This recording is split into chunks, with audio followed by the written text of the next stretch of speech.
David, incoming.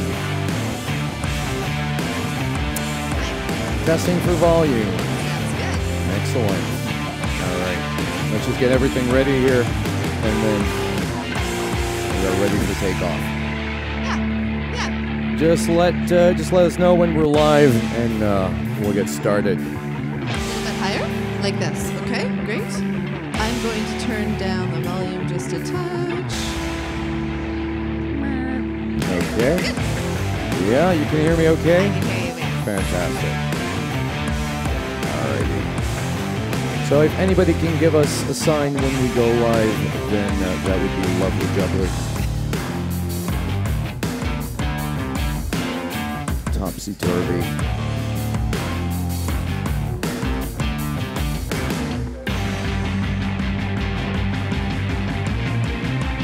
Okay. So when I see us here, we're on.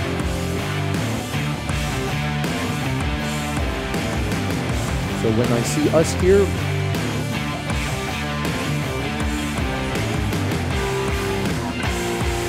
ready? Here we go.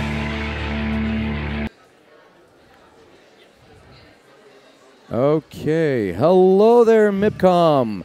How are you doing? It's David Fox here with Fox Populi at Wonder Media, Imagination in Motion here in Cannes, France, and I am joined here by a very special guest. Tell us who you are. Hello, I am Lauren Lee Smith. Very nice to meet you. And tell us, what are you doing here at MIPCOM? What brings you here? What brings me here Absolutely. is my television series called Frankie Drake Mysteries. Frankie Drake Mysteries, which I've been told is running in both Canada and the UK for a second season? That's right. We just started Fantastic. airing season 2 2 weeks ago. Now, if I remember correctly here, there was something very special about Frankie Drake Mysteries.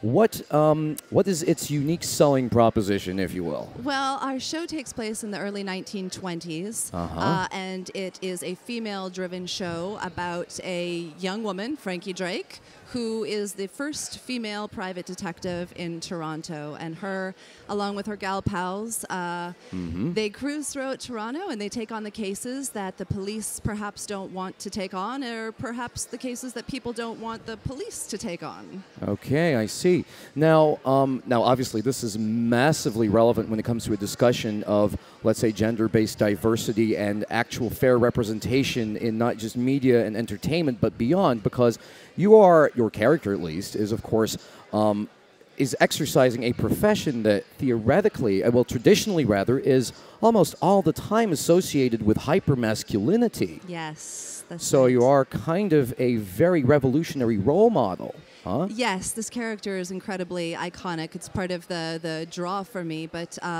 you know, she was a dispatch rider in the war. She traveled immensely throughout the world, and then she comes back to Toronto and decides to open her own private detective agency and sort of break all the barriers and do what the men do and do it better.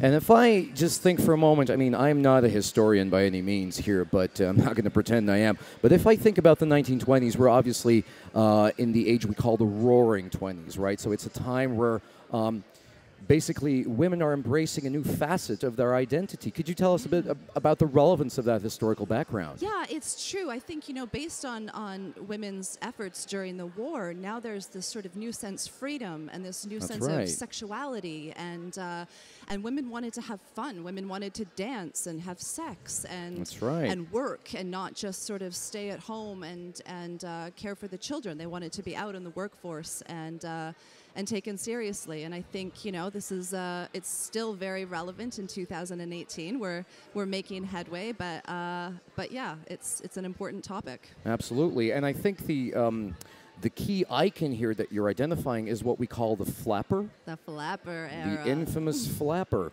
Now, obviously, this is a timeless subject. I love it when historical fiction simply, when it demonstrates the deep implications of inequality on any level, basically by looking at the past and telling us something about, well, I guess the present. Do you think that, let's say one of the questions that we asked in a poll earlier today is, do you think that our global media, the entertainment landscape, sufficiently addresses the problem of fair representation of women? I think we're getting there, you know. Yeah. I think we're absolutely getting there. It's baby steps, and we've come a long way already, and I think we still have a ways to go. You know, I like to say it's I think when we get there is when we don't need to address it, when we don't need to talk about it. The fact that, you know, we have a female-driven show, when we don't have to say that the interesting thing about our show is the fact that it's female-driven about, you know, these four women. I think once that's a non-point is when we'll actually get there. Yeah. Yeah. Now, you're making some really interesting points here because, of course, all of these things are connected. I mean, you being in this role today, obviously, you're not just portraying a character that is largely fictional based on historical trends, but again, you're sending a powerful message even to young women growing up today and watching your show that truly, in a fair and equal world, they can be what they want to be, and they have to define themselves. That's very lovely, and it's exactly why I so desperately wanted to play this role. I have a young daughter myself. Oh, there you go. And I was really looking for something that she would, you know, find inspiring, and that I would be proud to show her one day. Precisely. And something to show her that, you know, women can do anything and everything that they want to do. So yeah. I mean, I think we could talk here forever about obviously the implications of what it is you're doing. What I find massively rewarding to see that you're doing, and it's excellent the way you put it, is that this is not only a personal creative outlet for you, but it's also something that is deeply connected to obviously the world that you would like your own daughter to grow up in. That must be extremely rewarding. How old is your daughter? She's 2.5.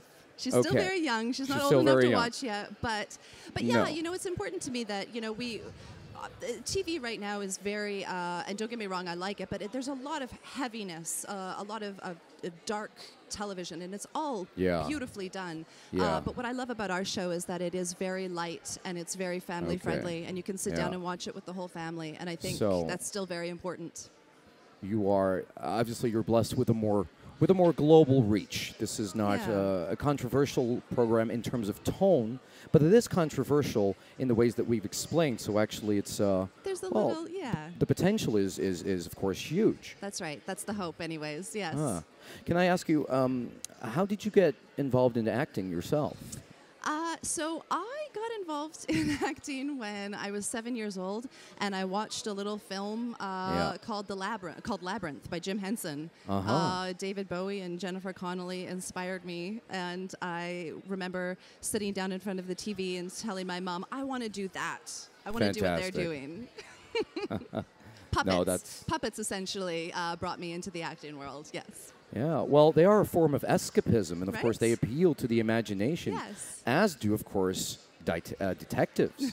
You are also kind of a superhero kind of vigilante. I mean, we see similar trends with superheroes now in the entire Marvel and you know, comics universe that, you know, at least there seems to be an active effort to kind of expand the realms of diversity and representation.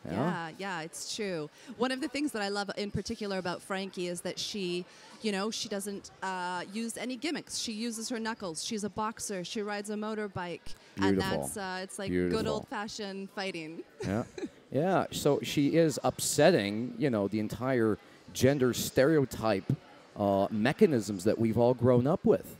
And if we talk about your daughter being 2.5, of course it's extremely young, but it seems to me at an age that vulnerable is where, you know, we all teach our kids without realizing it what kind of people we expect them to be, and gender is just one of those many hoops. And it seems to me that what you're doing in a way is in a very creative and fun way trying to upset what seems to be so self-evident for a lot of us. Well, that's the hope. That is the hope indeed. It's beautiful. Yes. Okay, so basically this is a production by Shaftesbury. Yes. Okay, any other programs that we might highlight done by Shaftesbury? What else have they made? Murdoch Mysteries is their #1 show. They like mysteries, apparently. They do. They enjoy mysteries. Yeah, it seems to me. Yes, when you do something well, you know, you go with it. Precisely. Okay. And Carmilla, I heard about a show called Carmilla. Yes, they also do Carmilla. They have a few new shows coming out in this year and next year. So yeah, Shaftesbury has got some amazing content. Beautiful. Okay.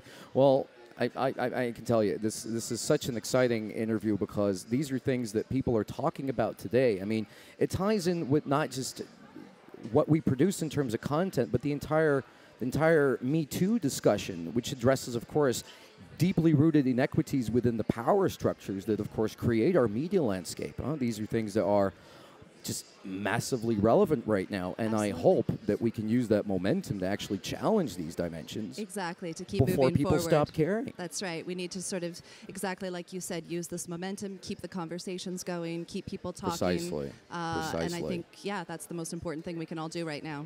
All right. Fantastic. Well, I don't know if we have any more questions for you, but I want to seriously and sincerely thank you for coming on the show with me, David Fox here. It's been absolutely amazing talking to you. And remind us where our viewers can find your show. So right now you can find us on CBC Monday nights at 9 That's p.m. Right. Okay, excellent. Well, we wish you all the best luck. This is the second season that's rolling out now. That's right. That's right. Season 2. Are you at liberty to tell us if there's a third season coming up, or is this under the? Well, we don't have any word just yet, but we're very hopeful, and the numbers are good. So fingers crossed. That I mean, there's there's loads of things that you can't tell us yet. Many things. No spoilers, of course. That's I mean, right. I'm trying to be detective myself here. Oh well, but thank you very much for being on the show. It's been amazing talking to you. It's been my pleasure. We wish you all the best of luck with the rest of your career. Thank you so much. All right. Thank you very much for being on the show.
Okay, MIPCOM, how are you doing? It's David Fox here with Fox Populi yet again for Wonder Media and Imagine in Motion here at MIPCOM in Cannes. And I have, again, a very special guest with me.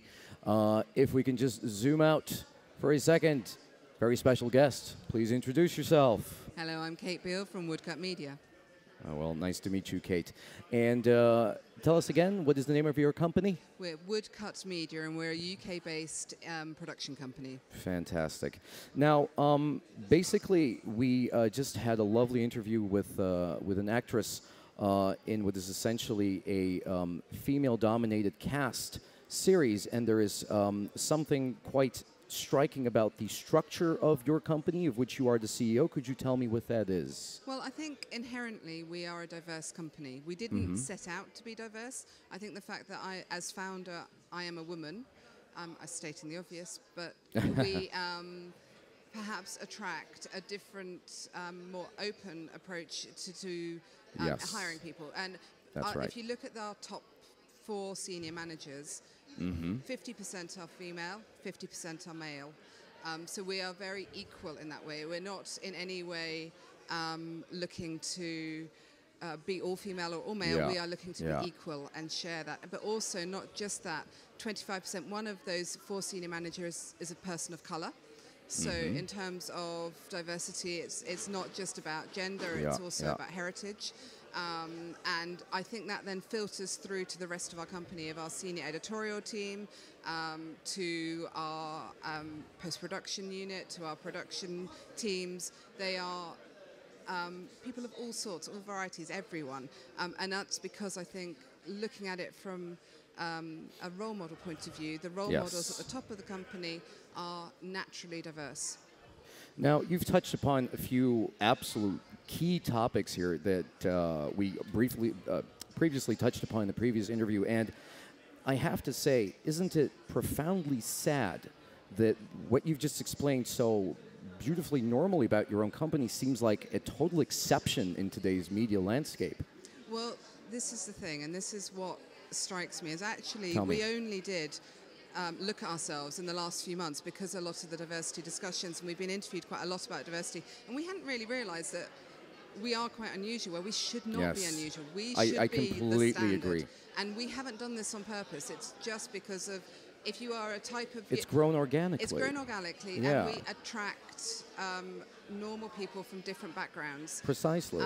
And that's what we've always aimed to do. And it shouldn't be an exception. It really shouldn't. It shouldn't be an exception. And it's quite sad that, yes, again, in 2018, we are still having these discussions. Precisely. Precisely. And I hope not to be having these discussions for too much more, because what we do should be standard.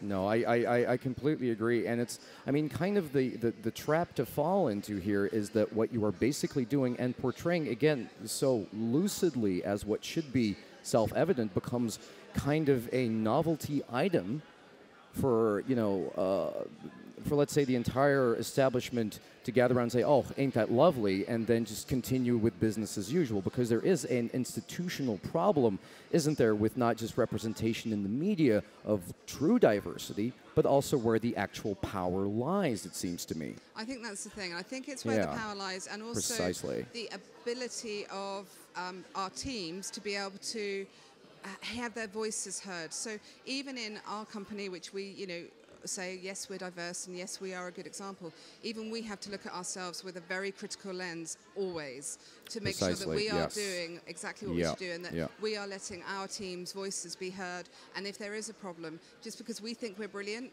actually we may not be. There may be issues that we don't know about, and we need to keep on asking our teams, asking our people, what is it we could do more? You know, is it, yes, we are diverse in terms of male, female. Yes, we are diverse in terms of heritage.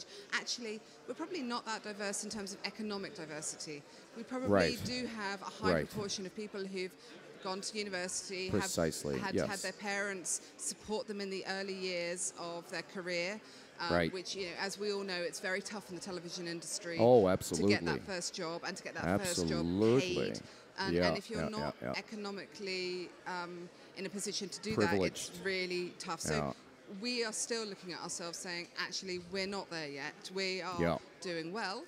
And we are so proud of what we have done. Well, acknowledging where parts of the problem lies, of course, part of its own solution. And, well, you were touching upon things like, obviously, inequality in, let's say, education, how certain patterns of exclusion repeat themselves.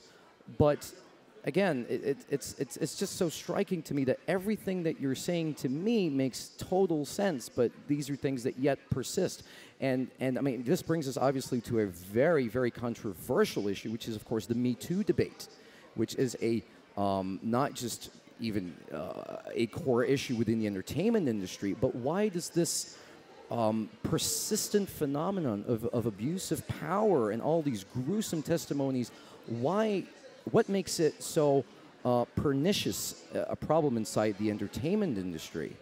Why does it keep coming back? I think this day today, the October the 15th, is the one-year anniversary of the official Me Too movement. That's right. So it's a really important day that we are recognizing this, that it's a year into this movement. But it's not a year in. This is decades and decades of patriarchal structure. Absolutely. Well, centuries, I'd say. Centuries, but in the entertainment industry, in the television industry in particular. That's right. It's 50 years or so. So we are... we have so much further to go.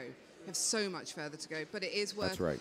The thing about Me Too is it's been really good for the soul that I have been able to share my Me Too story with somebody else who's been able to share their Me Too story. So you feel as if this is not... Well, first of all, it's I can only... It's Me yes, Too. And I think that as a starter is a really good thing. But the second thing is, as leaders and as role models, and me specifically as a female role model, I need the people who I work with to be able to come and talk to me about their Me Too experience. Sorry, I've just lost my earpiece. It happens. And that is, for me, something that we really need to look at as female leaders. Absolutely. To be able to have that engaging dialogue conversation with people. Yes. To say, you can tell me. If you feel uncomfortable, tell me about it. And then this is the very gruesomely, but very harshly real side of the story, is that in the first place we are reaching out to individuals and telling them that, first of all, you know, you're being heard and you're not alone. Yeah. And I can only try and imagine how many people, not just inside this industry, but are just sitting there thinking, you know, it was my fault, or basically because it's making them understand that if they feel uncomfortable, that is unacceptable. Precisely. And where the boundaries lie and where that line is, and it's so important that they're not going to lose their job. They're not making a fuss. They're not going to get somebody into trouble. Well, actually, they should get somebody into trouble if they're being made to feel uncomfortable. I completely agree. And of course, it's making the young people's voice of today. Making them loud, making them proud to say, "I need help." You know, and understand that they can say that, and they're not going to get into trouble. Now, tell me, in terms of, obviously, you're the CEO of this company, in terms of the content that you produce, is this, I don't know, the entire discussion that we're having in terms of representing accurately diversity in society, role models, not just in fiction, but also in other programs that you might be developing, and is this part of the recipe when you create content? Is this something that you actively think about? I think it's not something we actively think about. It's something we actively do because of who we are. Well put. And by having a diverse nature and makeup, we know different types of people. We don't always pull people from the same pool. There we go. Yeah. You know, a person of color may know somebody else within that community that they can reach out to and perhaps share ideas with, and don't. It's about being open, about asking questions, saying, okay, I really, really want somebody diverse in my program. Be honest enough to say that, and be honest enough to ask for help to find that person. It's quite interesting that our creative director, Darren Lawford, he actively helps people find producers or directors for other production companies. We help. His contacts book is open to other production companies just to help engage and spread great people around. Because if you make programs on tight production schedules, tight budgets, you're going to always go for the easy option, and the easy option are the people you already know. So actually, by asking for help and asking for other contacts and to share your friends with other people, essentially, we're happy to do that, and I think that's important.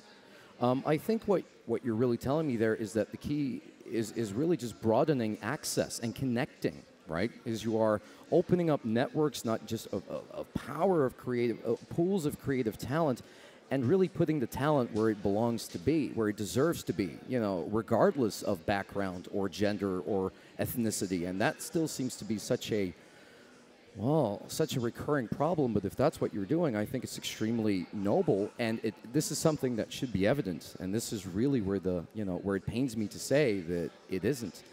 We are very close to our 10 minutes, but I honestly want to thank you very deeply, not just for the work that you're doing, but also for joining me here today for Fox Popular. And good luck with the company. Thank you very much. I appreciate that.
And welcome back, ladies and gentlemen. How are you here at MIPCOM in Cannes? I'm, of course, David Fox, but I have a very special guest with me, and we are two Davids here. I have another David with me, very special guest, David Cornwall, folks. Welcome on the show, David. How are you? I'm very well, David. Thanks for having me. Thanks. You're very welcome. It's good to meet another good-looking David such as yourself. Exactly. Yes. Yeah, precisely. Now, David, tell me, what brings you to MIPCOM? Why are you here? I'm here as the managing director of Scorpion TV. Fantastic. We are documentary distribution, factual distribution. So I'm here hunting. Is that the right word? No, looking for buyers and looking for all kinds of investors in our factual content. Brilliant. Okay. Now, I understood that you have another special role here at MIPCOM. Could you tell us just a bit more about that special role that you are fulfilling? Yeah, I'm also a member of the MIP Diversity and Inclusion Board. Precisely. Now, obviously, that is it's a very fancy title, David, but what does that mean? What it is that you bring to the table here in terms of diversity and inclusion at MIPCOM? What is it you actually do in that respect? Well, we're trying as a team to give diversity and inclusion a higher profile at each MIP, and that we've been doing sort of gradually for the past 3 years. And this year, we're delighted to have a very, very strong program. We have Issa Rae as the guest of honor, and also who's giving a keynote.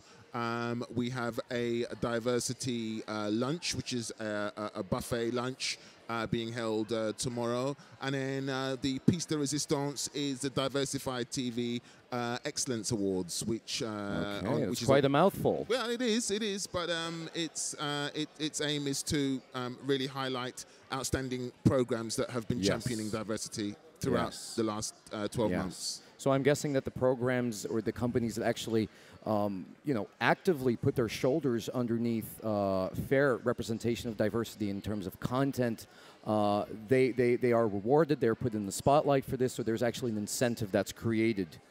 Yeah, is that right? Yeah, exactly. We had about 70 nominations, 70 entrants across all genres. Well, we have 3 categories. And we have 70 entrants across those categories, and then we have now whittled those down to a short list.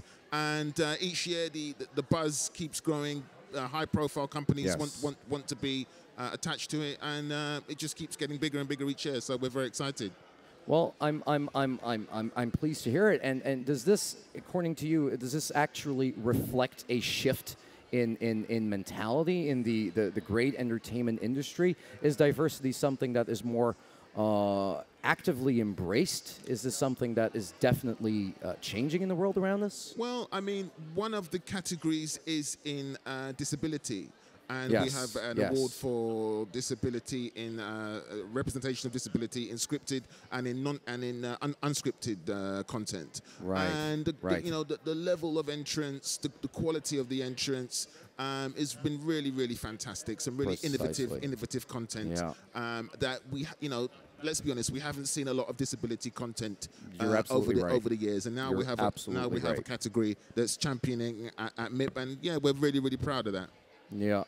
I mean, I'm just thinking aloud here. One of the most gripping stories, films I've seen made in the last couple of decades is actually an Anglo-Irish production called Inside I'm Dancing. Okay. Which is a beautiful film, basically, and the 2 protagonists are 2 young gentlemen with a disability who are trying to live independently in the city of Dublin. All right. And I mean, this is kind of powerful stuff because what you're doing is you're not just representing, but you're giving a voice.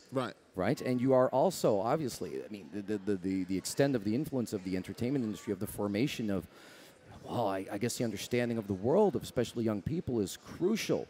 So I'm absolutely excited to hear that this is what you're putting your shoulders under. I think it's a very noble cause. Thanks, man. No, and also as you've seen the film, you've enjoyed it. It's good quality stuff. It's good quality stuff that sells. So bring it on. Well, you're dealing with more than content enrichment here. You're talking about rehumanization. Is Okay. you know, I'm gonna. Well, I'm going to drop a heavy term here, but that's actually what you're doing, right? You're making an active protagonist out of somebody whose representation in well, not just fictional content, but in society has been completely marginalized, and that's extremely powerful. Yeah, I mean, to be honest, back in the day, I wasn't sure if MIP was the forum for something like that. Right. But I've really, really been pleased and impressed with the way that Read Mid and the rest of the market has embraced it. Yes. So I'm looking forward to seeing what comes out of it. Can we very briefly talk about your own company? So Scorpion TV, what it is that you do for Scorpion TV? Yes, we distribute factual content internationally. Yes. We represent a number of third-party producers, big and small. We have content from the BBC, from PBS, and from one-man bands. And we love... Do you have anything currently in the pipeline? Anything that's coming out that we should pay special attention to? Yeah, we have a pretty amazing show, if I say so myself. You may say so yourself, David. It's called Landmarks Live in Concert, and it's 8 hours, and it features... It's outlandish in two respects. Outlandish bands in outlandish locations. So the first episode is the Foo Fighters at the Acropolis. So nice combo. Yeah. So, and then we have Alicia Keys at the Statue of Liberty, will.i.am at the Royal Albert Hall, and the list goes on. Yeah. So, it's a visual feast, definitely. Yeah, it does. Sounds very exciting. Well, we're going to let you go now because you're a busy man. You've got places to be. But I want to sincerely thank you, David, for joining this David over here. And, thank you for being on the show, and have a wonderful MIPCOM, and good luck with all the projects that you've got coming out. Cheers, man. Thank you very much. Cheers, David. All right.